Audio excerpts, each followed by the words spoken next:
अवधूत चिंतन श्री गुरुदेव दत्त श्री गुरुचरित्र पारायण अध्याय 37 गृहस्थाश्रमाचा आचार धर्म। श्री गणेशाय नमः, श्री सरस्वती नमः, श्री गुरुभ्यो नमः। नामधारकाने सिद्धयोगाने विचारले, मग पुढे काय झाले? त्या ब्राह्मणाला श्री गुरूंनी काय सांगितले, त्यावर त्यांनी कोणता उपदेश केला? नामधारकाने असे विचारले असता सिद्धयोगी म्हणाले, श्री गुरु म्हणजे प्रत्यक्ष नारायणाचा सगुण अवतार। त्यांनी एका पतिताला ज्ञानी करून त्यास वेद म्हणावयास लावले होते। त्यांना अगम्य असे काहीच नाही, त्रयमूर्तीचा अवतार, भक्त जनाचा कल्पवृक्ष अशा श्री गुरूंनी गृहस्थाश्रमात ब्राह्मणाने आपले आचरण कसे ठेवावे, कोणता आचार धर्म पाळावा, काय करावे काय करू नये ते सविस्तर सांगितले। श्री गुरूंनी सांगितलेला आचार धर्म मी तुला सांगतो, तो लक्षपूर्वक ऐक। श्री गुरु म्हणाले, गृहस्थाने अग्निहोत्रासाठी लाकडे, तीळ, कृष्णाजीन इत्यादींचा सदैव संग्रह करावा। घरी पोपट, सारस पक्षी पाळावे, सर्व पातकांचा नाश करणारी गाय पाळावी। आज देवापुढे विधान करतो, घर सदैव झाडून स्वच्छ ठेवावे। देवापुढे सुंदर रांगोळ्या काढाव्यात, यथाशास्त्र पूजेचे सर्व साहित्य ठेवावे। संध्येप्रमाणे ब्राह्मणाने त्रिकाल देवपूजा करावी। त्रिकाल शक्य नसेल नाही तर निदान प्रातःकाळी देवपूजा करावी। प्रातःकाळी न जमल्यास मध्यान्हकाळी पूजा करावी। संध्याकाळी समंत्रक देवाला फुले वाहावीत। ब्राह्मण कुळात जन्मास घेऊन जो देवपूजा करीत नाही, वैश्वदेव करीत नाही, त्याला यमयातना भोगाव्या लागतात। उदक, अग्नी, मानस, सूर्य, थंडी स्थल, प्रतिमा, यज्ञ, धेनू, ब्राह्मण, गुरु यांची पूजा करावी। आपल्या गुरूंची मानस पूजा केली असता त्रयमूर्ती भगवान प्रसन्न होतात। पूजा चारी पुरुषार्थाची प्राप्ती होते। षडोपचारे पूजा करावी। पूजा करताना वैदिक पौराणिक मंत्र म्हणावेत। देवापुढे दीप प्रज्वलन करावा। देवावरील निर्माल्य काढून तो नैऋत्य दिशेला ठेवावा। प्रथम शंख, घंटा यांची पूजा करावी, नंतर देवांची पूजा करावी। पूजेला प्रारंभ करण्यापूर्वी प्राणायाम करावा, न्यास म्हणावेत, गायत्री मंत्र म्हणावा। मग ज्या देवतेची पूजा करायची आहे त्याला देवतेचे ध्यान, पुरुष सूक्तामधील 16 ऋचांचा उच्चार करून देवाला पाद्य, अर्घ्य इत्यादी 16 उपचार अर्पण करावेत। याला षडोपचारे पूजा असे म्हणतात। पूजेसाठी देवाला वाहावयाची फुले ताजी, सुगंधी, स्वच्छ असावीत। ती किडकी, सडकी, गळून पडलेली, पायदळी तुडवलेली नसावीत। जाई, जुई, मोगरा, शेवंती, चाफा, कमळ इत्यादी फुले देवांना आवडतात। गणपतीला तुळस वाहू नये, देवीला दुर्वा वाहू नये। देवाला धूप, दीप, नैवेद्य अर्पण करावा।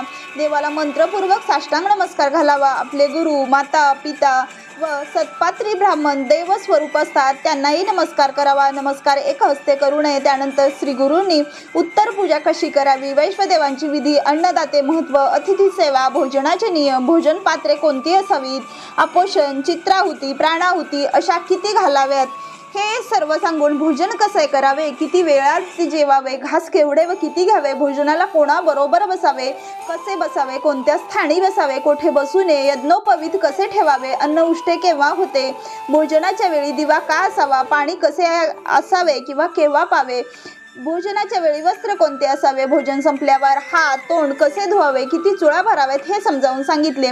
कोणते अन्न शिळे समजावे, कोणाच्या स्पर्शाने अन्न अग्राह्य होते, कोणते पदार्थ खावेत, कोणते खाऊ नयेत, भोजनानंतर तांबूल कसा खावा, कोणी खाऊ नये हे सर्व सांगितल्यावर झोपण्याचा विधी सांगितला। कोणत्या लाकडाची खाट असावी, कोठे झोपावे, कोठे झोपू नये, झोपताना कोणत्या दिशेला पाय करावेत, रात्री झोपण्यापूर्वी कोणती स्तोत्रे म्हणावीत हे सांगून स्त्रीसंग केव्हा करावा, केव्हा करू नये, स्त्रीसंगाच्या वेळी पती पत्नीच्या मनस्थितीतून गर्भावर काय परिणाम होतो इत्यादी सूक्ष्म विचारही श्री गुरूंनी सांगितले। इतके सर्व सांगितल्यानंतर श्री गुरु त्या ब्राह्मणाला म्हणाले, अशा रीतीने विचारपूर्वक शास्त्रविहित आचरण केले असता मनुष्याची जीवनातील सर्व क्षेत्रात भरभराट होते, त्याला उत्तम यश प्राप्त होते, तो दीर्घायुष्य होतो, तो देवांना वंद्य होतो, त्याच्या घरी कामधेनू येते, त्याच्या घरी लक्ष्मी अखंड राहते, त्याला पुत्रपौत्रादी प्राप्ती होते, त्याला कधीही अपमृत्यू, अकाली मृत्यू येत नाही, त्याच्या हातून कोणतेही पाप होत नाही, याला कळी काळाची भीती राहत नाही, तो ब्रह्मज्ञानी होतो। म्हणून प्रत्येक गृहस्थाने या प्रकारे आचरण ठेवावे। श्री गुरुने याचे सांगितले असता तो ब्राह्मण त्याच्या पाया पडून म्हणाला, स्वामी, आज आपण केलेल्या उपदेशाने माझा उद्धार झाला। आपण कृपासागरात भक्तांचा उद्धार करण्यासाठीच आपला अवतार झाला आहे। आज माझा अज्ञानरूपी अंधार नाहीसा झाला आहे। आपण माझ्या अंतःकरणात ज्ञानज्योत प्रज्वलित केली आहे असे बोलून त्या ब्राह्मणाने श्री गुरूंच्या चरणावर लोटांगण घातले। त्यावेळी संतुष्ट झालेले श्री गुरु त्यांना म्हणाले, आता तुला भिक्षेला जाण्याची गरज नाही। आचार धर्माचे पालन करून तू सुखाने राहा, तुझ्या सर्व इच्छा पूर्ण होतील। तुला कन्यापुत्र होतील याबद्दल काहीही शंका बाळगू नको. श्री गुरुने असा आशीर्वाद दिला असता त्या ब्राह्मणाला अतिशय आनंद झाला. त्याने श्री गुरूंनी सांगितलेल्या आचार धर्माचे पालन केले, त्यामुळे त्याच्या सर्व इच्छा पूर्ण झाल्या. सिद्धयोगी नामधारकाला म्हणाले, श्री गुरुचरित्र असे आहे ज्याचे जो श्रवण करील तो मूर्ख असला तरी ब्रह्मज्ञानी होईल. अशा रीतीने श्री गुरुचरित्र अमृतातील कर्ममार्ग निरूपण नावाचा 37वा अध्याय समाप्त. श्री गुरु दत्तात्रय अर्पणास्तु. श्री गुरुदेव दत्त. अध्याय 38. भक्ताची लाज राखली. श्री गणेशाय नमः. श्री सरस्वते नमः. श्री गुरुभ्यो नमः. नामधारकाने सिद्धमुनींना विनंती केली, हे योगीराज, श्री गुरुचरित्र ऐकण्याची मी अतिशय आतुर झालो आहे. पुढे काय झाले ते मला सांगा. सिद्धयोगी म्हणाले, नामधारका, तुझी जिज्ञासा पाहून मला अतिशय आनंद होत आहे. तुझ्यामुळे मला लाभ झाला आहे. मला एक कथा आठवली आहे, ती मी तुला सांगतो. नामधारका, श्री गुरु नरसिंह सरस्वतींना त्यांचे अनेक भक्त द्रव्य आणून देत असत, परंतु श्री गुरु ते स्वतःसाठी स्वीकारित नसत. ते त्या भक्तांना त्या द्रव्यातून अन्नदान करण्यास सांगत असत. त्यामुळे गाणगापुरात रोजच्या रोज समाराधना होत होती, त्यात कधीही खंड पडत नसे. एके दिवशी काश्यप गोत्रातील भास्कर नावाचा एक गरीब ब्राह्मण श्री गुरूंच्या दर्शनासाठी मठात आला. आपल्या हस्ते स्वयंपाक करून श्री गुरूंना भोजन देण्याचा त्याचा संकल्प होता. 3 लोकांना पुरेल एवढा शिदा त्याने आणला होता, परंतु नित्य चालू असलेल्या समाराधनेमुळे त्याला श्री गुरूंना भोजन देण्याची संधीच मिळत नव्हती. 3 महिन्यापर्यंत तो ब्राह्मण इतर भक्तांनी केलेल्या समाधारणेतच भोजन करीत असे. 3 लोकांना पुरेल एवढ्या शिद्याने हा समाधारणा घालणारा आहे हे इतर भक्तांना समजले. तेव्हा त्या भास्कर ब्रह्मचार्याची थट्टा करू लागले. प्रत्येकाच्या वाट्याला एक शीत तरी येईल का, असे ते त्या ब्राह्मणाला विचारतात. त्यामुळे तो बिचारा ब्राह्मण दुःखी होत असे, पण तो कोणाला काय बोलणार. लोकांनी केलेली थट्टा मुकाट्याने सहन करीत असे. श्री गुरूंना हे समजताच ते त्या भास्कर ब्राह्मणाला म्हणाले, तू आज समाराधना कर, आज मी तुझ्याकडे भोजन करणार आहे. श्री गुरूने असे सांगताच त्या भास्कर ब्राह्मणाला अतिशय आनंद झाला. त्याने डाळ, तांदूळ, कणिक इत्यादी जो काही शिदा आणला होता त्यातून त्याने सोळ्याने स्वयंपाक केला. ही गोष्ट इतरांना समजली तेव्हा ते आपापसात म्हणाले, आज श्री गुरूंनी भास्कराला समाराधना करण्यास सांगितले आहे, ते म्हणजेच आज आपणास मठात भोजन मिळणार नाही, गोडधोड काही मिळणार नाही, तेव्हा आज आपल्या घरीच भोजन करावे लागणार.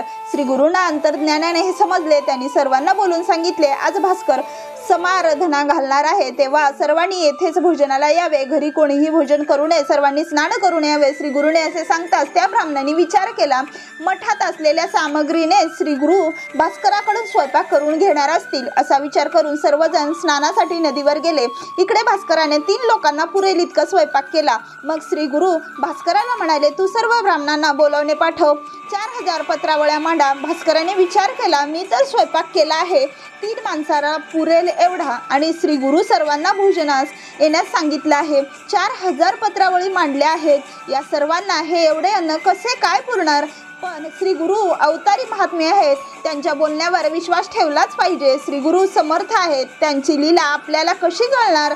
श्री गुरूंच्या आज्ञेनुसार भास्कर त्या ब्राह्मणांना बोलविण्यासाठी नदीवर गेला, पण ते सगळे टंगळमंगळ करू लागले. श्री गुरूंना हे समजताच त्यांनी दुसऱ्या शिष्यांना नदीवर पाठविले व सर्वांना भोजनास येण्यास सांगितले. मग सर्वजण भोजनासाठी आले. स्वयंपाक तयार होता. सर्वांनी श्री गुरूंची पूजा केली.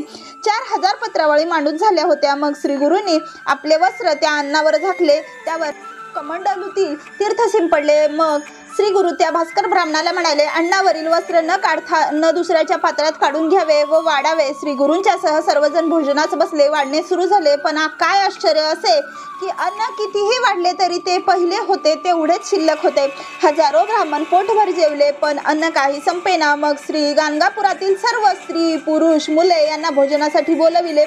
सगळे पोटभर जेवले. मग गाणगापुराच्या शेजारच्या गावातील लोकांना भोजनासाठी बोलवले, तेही पोटभर जेवले. त्या दिवशी गाणगापुरातील व सर्व परिसरातील एकही मनुष्य उपाशी राहिला नाही. मग श्री गुरूंनी भास्कराला भोजन करण्यास सांगितले. भास्कर जेवला, तरी सुरुवातीला तयार केले होते तेवढेच अन्न शिल्लक. शेवटी ते अन्न जलचरांना अर्पण केले. त्या दिवशी भास्कराने केवळ 3 लोकांना पुरेल एवढा शिधा आणला होता. तेवढ्या शिद्याच्या तयार अन्नात 4000 लोक जेवले. केवढा हा चमत्कार. ही सगळी श्री गुरूंची कृपा. या प्रसंगाने श्री गुरूंची कीर्ती सर्वत्र पसरली. गाणगापुरातील हे संन्यासी साधे संन्यासी नाहीत, ते साक्षात त्रयमूर्ती दत्तात्रयांचे अवतार आहेत, याची लोकांना खात्री पडली. सर्वांनी श्री गुरूंचा जय जयकार केला. नंतरच्या काळात देशोदेशीच्या अनेक लोकांनी श्री गुरूंचे शिष्यत्व पत्करले. आपल्या भक्ताच्या रक्षणासाठी श्री गुरूंनी असे कितीतरी चमत्कार केले. एका प्रेताला सजीव केले, शुष्काष्टास पालवी फुटली, त्रिविक्रम भारतीला विश्वरूप दाखवले, वांजमाई जुक्ती केली, कुष्ठरोग झालेला ब्राह्मणाला रोग नाहीसा केला, पतितामुखी वेद वदविले, एक विणकरी भक्ताला श्री शैल्यपर्वत दाखवून त्याला काशी यात्रा घडविली. श्री गुरूंच्या लीला अपार आहेत. अनेक देवदेवतांनी आराधना केली असता उशिराने कामना पूर्ण होतात, परंतु श्री गुरु नरसिंह सरस्वतीच्या केवळ दर्शनाने सर्व इच्छा तात्काळ पूर्ण होतात. म्हणून सरस्वती गंगाधर सांगतात, लोक हो, तुम्ही श्री गुरूंची सेवा करा. अशा रीतीने श्री गुरुचरित्रामृतातील अन्नपूर्ती द्विकच सहस्त्र भोजन नावाचा 38वा अध्याय समाप्त. श्री गुरुदत्तात्रेय अर्पणास्तु. श्री गुरुदेव दत्त.